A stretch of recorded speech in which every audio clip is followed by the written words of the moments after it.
Chapter 5. Queen's College.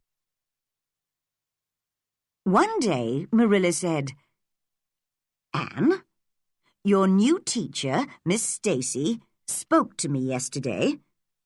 She says you must study for the examinations for Queen's College in 2 years' time.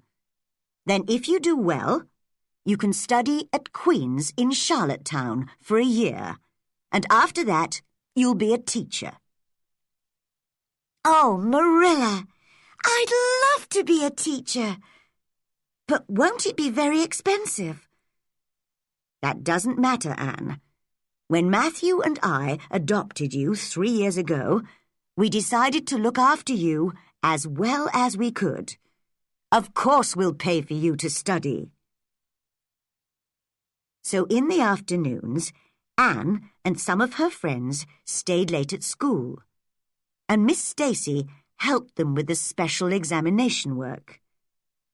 Diana didn't want to go to Queen's, so she went home early, but Gilbert stayed. He and Anne still never spoke, and everybody knew that they were enemies, because they both wanted to be first in the examination. Secretly, Anne was sorry that she and Gilbert weren't friends, but it was too late now. For 2 years, Anne studied hard at school. She enjoyed learning, and Miss Stacy was pleased with her. But she didn't study all the time. In the evenings and at weekends, she visited her friends, or walked through the fields with Diana, or sat talking to Matthew. "Your Anne is a big girl now. She's taller than you," Rachel Lynde told Marilla one day. "You're right, Rachel," said Marilla in surprise. "And she's a very good girl now, isn't she? She doesn't get into trouble these days. I'm sure she helps you a lot with the housework, Marilla." "Yes, I don't know what I'd do without her," said Marilla, smiling. "And look at her. Those beautiful grey eyes and that red-brown hair. You know, Marilla, I thought you and Matthew made a mistake when you adopted her. But now I see I was wrong. You've looked after her very well." "Well, thank you, Rachel," replied Marilla, pleased. That evening, when Matthew came into the kitchen, he saw that his sister was crying. "What's the matter?"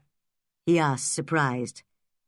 "You haven't cried since, well, I can't remember when."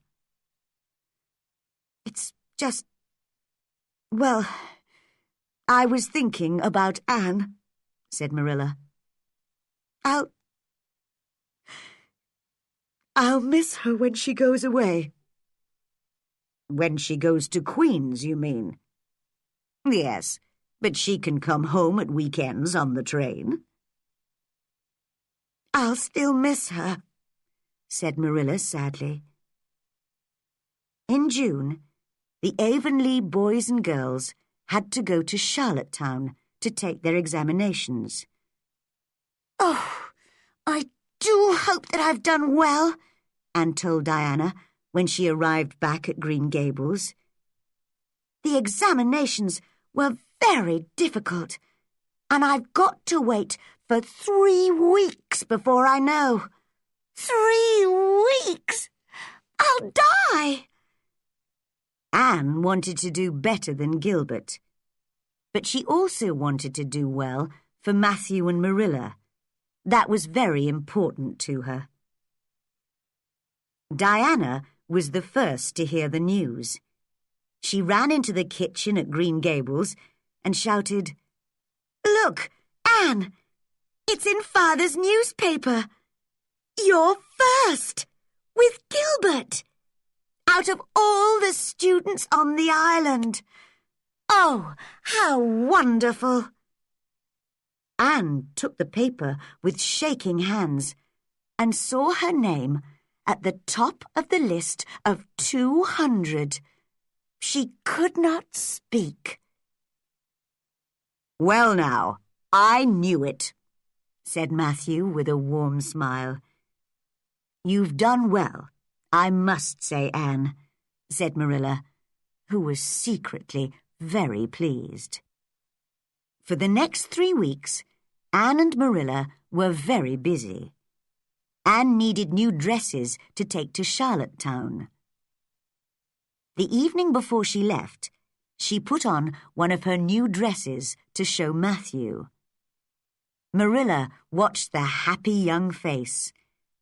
She remembered the strange, thin little child with her sad eyes who arrived at Green Gables 5 years ago, and she started crying quietly. "Marilla, why are you crying?" asked Anne. "I was just thinking of you when you were a little girl," said Marilla. "And you're going away now. And I'll be lonely without you."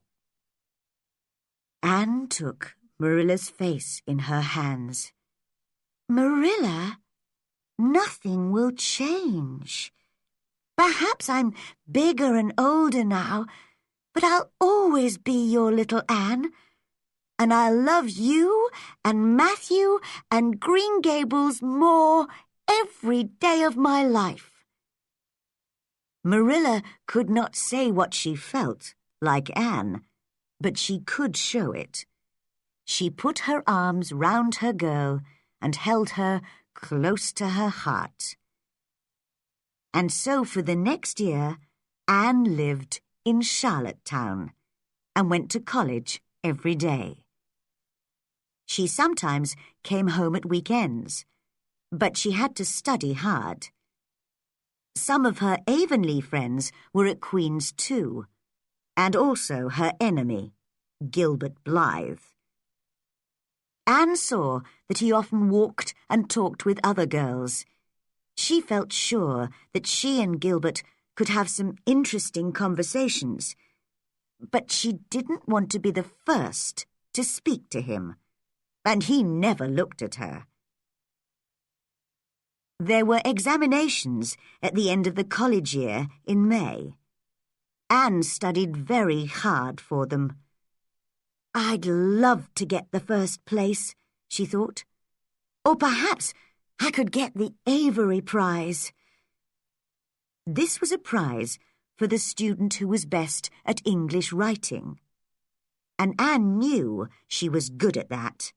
The Avery Prize paid for a free place for 4 years at Redmond College, one of the best colleges in Canada. When news of the examinations came, Anne waited for her friends to tell her. She heard shouting. "It's Gilbert! He's the first!" She felt ill. But just then she heard another shout. "Anne Shirley's got the Avery!" And then all the girls were round her, laughing and shouting. "Matthew and Marilla will be pleased," thought Anne. "Now I can go on studying and they won't have to pay."